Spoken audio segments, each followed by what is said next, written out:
సంబంధించి అభివృద్ధి కార్యక్రమాలకు పనులకు సంబంధించినటువంటి శిలా పలకాల ఆవిష్కరణ మహోత్సవ వేడుకలకు మరి ఈ వేదిక సిద్ధంగా ఉంది. హరిజనులు, అదేవిధంగా కూచిపూడి నృత్య ప్రదర్శనలు, తింసా నృత్యాలు ఇలా అంగరంగ వైభవంగా సాంస్కృతిక కళాత్మక రూపాలతో గౌరవ ఉప ముఖ్యమంత్రి వర్యులు వారికి స్వాగతం పలకడం జరుగుతోంది.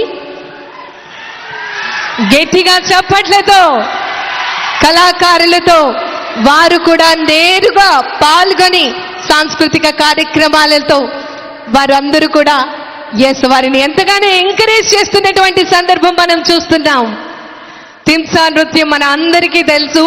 ఈ నృత్యాన్ని డోలు, తుడుము, కిండి ఇలా వివిధ వాయిద్యాల ధ్వనికి అనుగుణంగా నర్తనీకులు అడుగులు వేయటం జరుగుతోంది. తింసా నృత్యం అనేది సాధారణంగా పండుగలు, వివిధ రకాలైనటువంటి కార్యక్రమాలలో ఇది ఎంతగానో ప్రాముఖ్యత వహిస్తూ ఉంటుంది.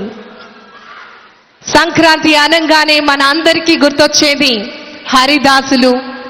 మరి చక్కటి హరిదాసుల స్వాగతంతో ప్రాచీన కాలం నుంచి కూడా మనకి హరిదాసులు గ్రామ గ్రామాలలో భక్తిని మరియు జానపదాన్ని, ముఖ్యంగా సమాజంలో చైతన్యాన్ని అందించే విధంగా, చక్కటి ధర్మాన్ని ప్రచారం చేసే విధంగా హరిదాసులు వారి యొక్క సేవల్లో అందించడం జరుగుతోంది.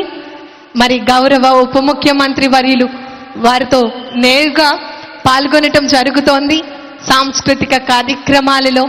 ఈరోజు సంక్రాంతి మనకి, మన కుటుంబ సభ్యులందరికీ కూడా మరుపురాని సంక్రాంతిగా, మనం ఎప్పుడు కూడా మరిచిపోలేని సంక్రాంతిగా మనం అందరం కూడా గుర్తుంచుకునే విధంగా జీవితంలో ఈ 2026వ సంవత్సరం సంక్రాంతి సంబరాలు ప్రతి కుటుంబ సభ్యులకు, ప్రతి మన పిఠాపురం నియోజకవర్గ ప్రజలందరికీ కూడా గుర్తుంటుంది. చరిత్రలో చిరస్థాయి